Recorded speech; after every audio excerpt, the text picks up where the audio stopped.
Good morning all of you. आज की हमारी कंप्यूटर ऑनलाइन क्लास में आप सभी का स्वागत है। तो आज हम हमारी क्लास में इंटरनेट के बारे में अध्ययन करेंगे। वैसे हमने हमारी जो लास्ट क्लास थी उसके अंदर भी इंटरनेट के बारे में शॉर्ट इंट्रोडक्शन किया था, लेकिन आज हम हमारे आज के चैप्टर में इंटरनेट के बारे में ही हम संपूर्ण अध्ययन यहाँ पर प्राप्त करेंगे। तो हमारा टॉपिक का नेम है इंटरनेट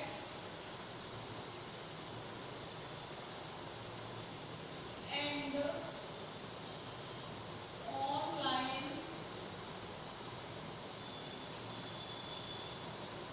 रिसोर्सेज।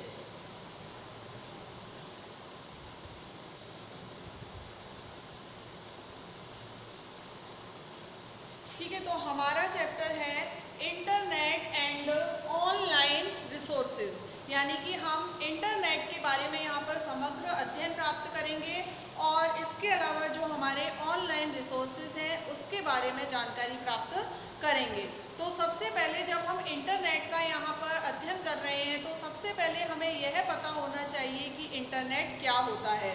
तो इंटरनेट जो शब्द है वो दो अलग अलग शब्दों से मिलकर बना है, जिनमें से पहला है इंटरकनेक्शन और सेकंड है नेटवर्क। इन दोनों इंग्लिश वर्ड्स से मिलकर हमारा इंटरनेट शब्द बना है, इंटरकनेक्शन एंड नेटवर्क। और कोई भी जो नेटवर्क होता है वह कुछ कंप्यूटरों का समूह होता है जिन्हें आपस में सूचनाओं तथा संसाधनों के सुगम आदान प्रदान के लिए जोड़ा जाता है। यानी कि कुछ कंप्यूटर्स होते हैं जिनको आपस में सूचनाओं के आदान प्रदान करने के लिए आपस में जोड़ा जाता है। इस तरह से पूरे विश्व में फैले हुए अलग अलग नेटवर्कों को आपस में जोड़ दिया जाता है। इंटरनेट की जब हम बात करते हैं तो इंटरनेट कोई एक छोटे से भौगोलिक क्षेत्र में फैला हुआ कोई नेट नहीं होता है, नेटवर्क नहीं होता है, अपितु यह पूरे विश्व में फैला हुआ नेटवर्कों का एक समूह होता है। इसलिए इसका जो भौगोलिक क्षेत्र है वह बहुत अधिक बड़ा होता है, अंतर्राष्ट्रीय स्तर पर होता है।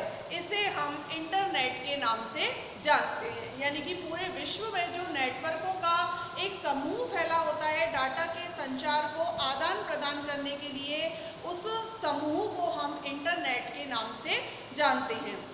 और यह जो इंटरनेट है वह कई नेटवर्कों का नेटवर्क है, इसलिए हम इसे नेटवर्कों का नेटवर्क के नाम से भी इंटरनेट को परिभाषित कर सकते हैं।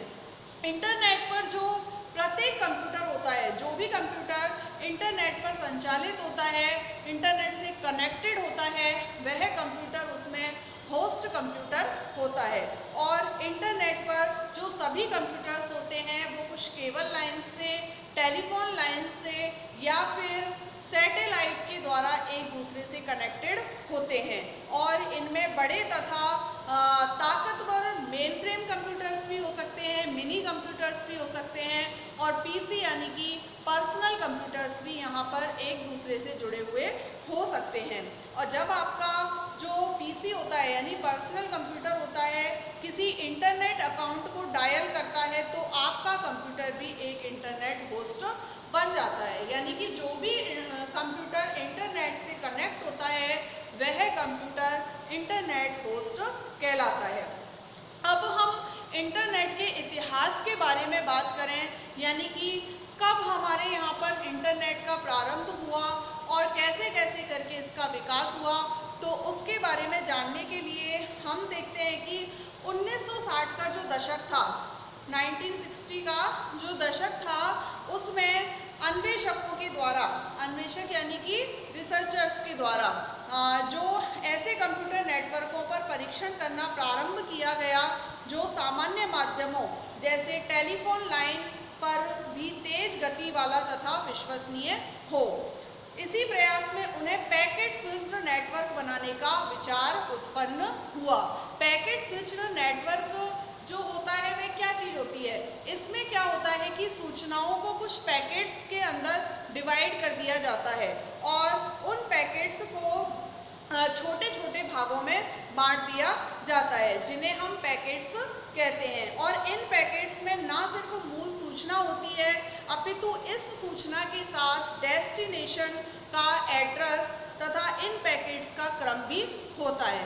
तो जब हमारा जो पैकेट्स जब हम भेजते हैं तो इन पैकेट्स को जब नेटवर्क पर भेज दिया जाता है तो ये अपने आप बताए गए डेस्टिनेशन एड्रेस के पर पहुंच जाते हैं। जो भी हमने इसमें डेस्टिनेशन एड्रेस दिया होता है उस एड्रेस पर ये पैकेट्स अपने आप पहुंच जाते हैं और डेस्टिनेशन कंप्यूटर पर इन पैकेट्स पर जो हमने नेटवर्क भेजा है या फिर जो भी हमने उसमें पैकेट्स के अंदर जो भी कुछ भेजा है उन सारे नेटवर्क्स को एकत्रित कर लिया जाता है। इस प्रकार से सूचना एक कंप्यूटर से नेटवर्क के दूसरे छोर पर स्थित कंप्यूटर तक पहुंच जाती है। यानी कि पैकेट्स के माध्यम से हम हमारी सूचना को इनके अंदर विभक्त करके डेस्टिनेशन एड्रेस डालकर हम पहुंचा देते हैं और जैसे ही ये डेस्टिनेशन एड्रेस पर पहुंचता है तो उस डेस्टिनेशन कंप्यूटर पर सभी सूचनाएं एक के बाद एक स्टोर कर ली जाती हैं और इस तरह से पूरा का पूरा सूचनाएं उसको प्राप्त हो जाती हैं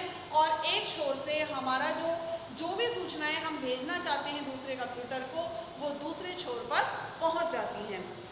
इंटरनेट को संक्षेप में हम नेट के नाम से भी जानते हैं।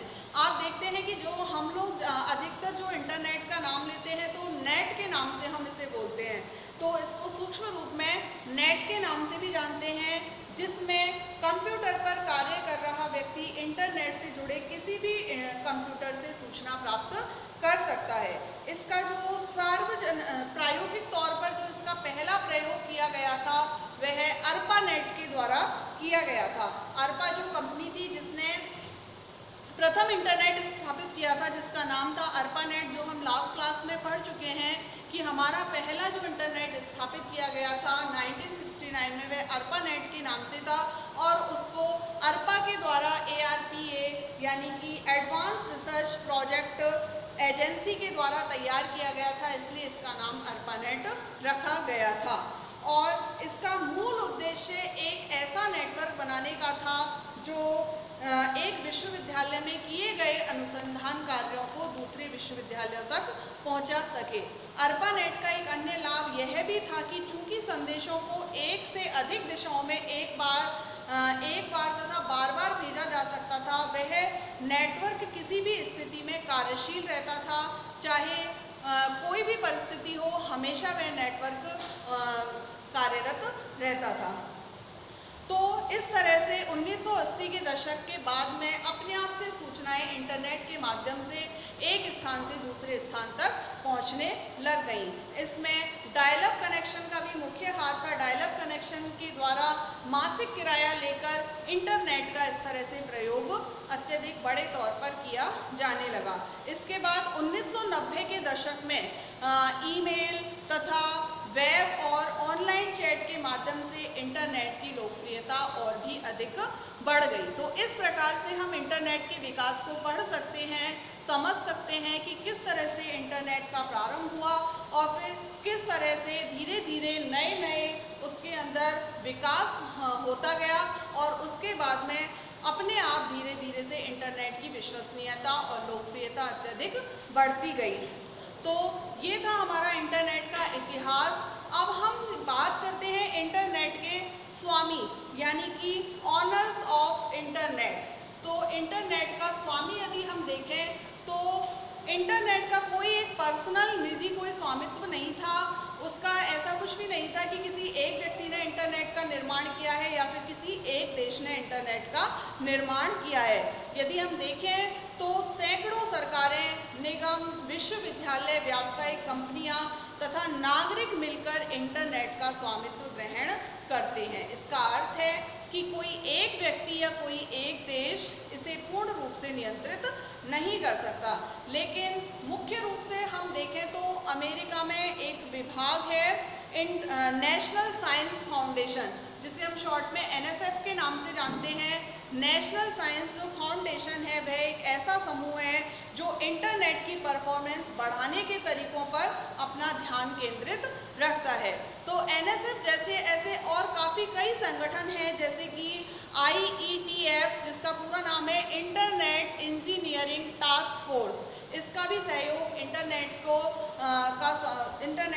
अपने तरीकों पर उसका ध्यान केंद्रित करने के लिए इसका भी बहुत बड़ा हाथ है। IETF को इंटरनेट आर्किटेक्ट बोर्ड IAB द्वारा निर्धारित दिशा निर्देशों की पालना करनी होती है। इसलिए वास्तविकता में यदि हम देखें तो इंटरनेट के प्रत्येक पहलू का प्रबंधन करने के लिए कई समूह होते हैं, यानी कि इस पर कोई एक निजी स्वामित्व नहीं होता है। ऐसा नहीं है कि किसी एक व्यक्ति या किसी शहर या किसी देश ने इसका स्वामित्व हो, ऐसा कुछ भी नहीं है। कई संगठन, कई देश मिलकर इसका स्वामित्व ग्रहण करते हैं। नेक्स्ट है हमारी इंटरनेट की रचना, एनाटॉमी ऑफ इंटरनेट, कि इंटरनेट की रचना किस प्रकार से हुई है। तो जैसा कि हम जानते ही हैं कि इंटरनेट जो है वो विश्व भर में फैला हुआ एक नेटवर्क है। ऐसा नहीं कि किसी एक विशेष भौगोलिक क्षेत्र के लिए इंटरनेट को बनाया गया हो।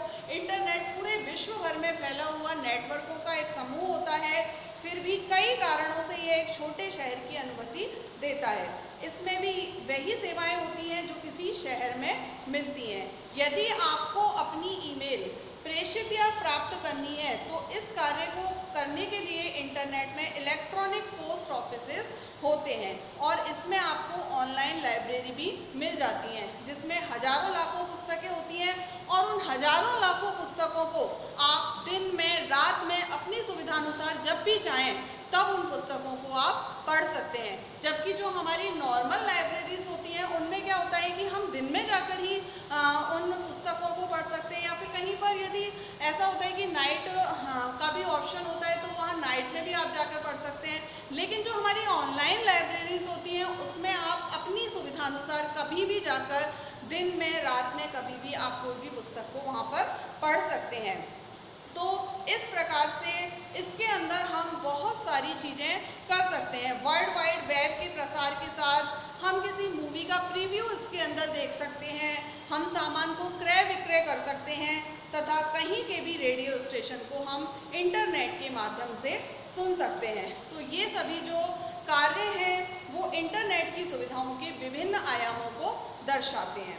इंटरनेट को समझने के लिए हमें यह मानना होगा कि एक ही समय में इंटरनेट पर भिन्न भिन्न प्रकार के कई संचार होते रहते हैं। आप भिन्न भिन्न कार्यों को एक साथ में इस पर कर सकते हैं। उदाहरण के लिए जैसे आप शॉपिंग की साइट्स को देखने के लिए वेब ब्राउज़र का प्रयोग करते हैं, तो ईमेल को भेजने या प्राप्त करने के लिए हम किसी ईमेल प्रोग्राम का इसमें प्रयोग करते हैं। तो इस प्रकार से इंटरनेट का प्रयोग आज के युग में हम काफ़ी क्षेत्रों में कर सकते हैं। जहाँ तक कि आज हम जो एक दूसरे से वार्तालाप करते हैं और हम आज जो आप ये क्लास ले पा रहे हैं वो भी हम देख सकते हैं कि इंटरनेट के माध्यम से ही आप इस क्लास का हिस्सा बन रहे हैं। तो इस प्रकार से इंटरनेट का प्रयोग जो है वो आज के युग में बहुत अधिक बढ़ गया है और इसके लिए ऐसा नहीं है कि किसी एक व्यक्ति को ही इंटरनेट मिल सकता है। पूरे विश्व भर में बैठा व्यक्ति कहीं से भी प्राप्त सूचनाओं को अपने आप को वह इंटरनेट के माध्यम से देख सकता है। इसके अंदर जो इंटरनेट के अंदर एक चीज़ होती है TCP/IP। उस TCP/IP के बारे में हम यहाँ पर जानकारी प्राप्त करेंगे। TCP/IP जो होता है वह विभिन्न प्रोटोकॉलों का एक समूह होता है जो किसी नेटवर्क में उपलब्ध संसाधनों को विभिन्न कंप्यूटरों से शेयर करवाने के लिए बनाया जाता है। और TCP/IP को सर्वप्रथम अमेरिकी सरकार की रक्षा मंत्रालय ने अपने ARPANET के लिए तैयार किया था। ARPANET के बारे में हम पहले इंट्रोडक्शन कर चुके हैं। ARPANET हमारा प्रथम इंटरनेट था और उसके लिए सर्वप्रथम अमेरिकी रक्षा मंत्रालय ने इसमें TCP/IP का प्रयोग किया था। इस प्रकार से ARPANET जो है वो अभी तक का सर्वाधिक प्रचलित TCP/IP नेटवर्क माना जाता है और विश्व भर में कंप्यूटर प्रबंधकों तथा व्यापारिक प्रतिष्ठानों के यूजर्स ने विभिन्न निर्माताओं द्वारा निर्मित कंप्यूटरों के बीच नेटवर्किंग की समस्याओं से निपटने के लिए TCP/IP को प्रयोग में लाना प्रारंभ कर दिया है। इस प्रकार से TCP/IP जो है हो किन्हीं दो कंप्यूटरों के मध्य सूचना के आदान प्रदान की, सूचना के ठीक इंटरप्रिटेशन की तथा स्थानीय कंप्यूटरों और उनके यूजर्स के समझने योग्य फॉर्मेट में परिवर्तित करने की सुविधा प्रदान करता है।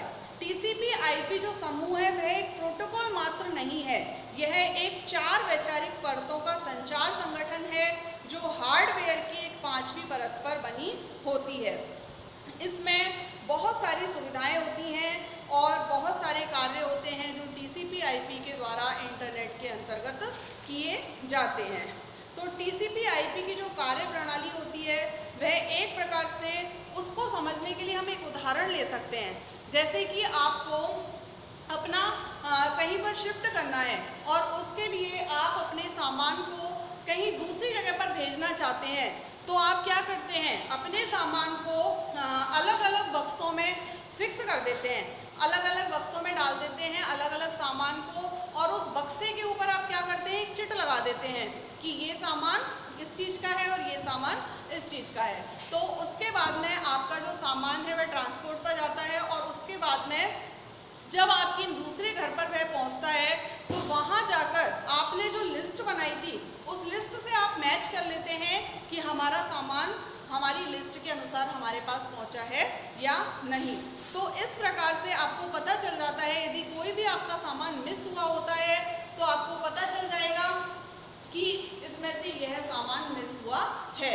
तो इसी प्रकार से हमारा जो TCP/IP है उसकी कार्य प्रणाली भी इसी प्रकार की होती है।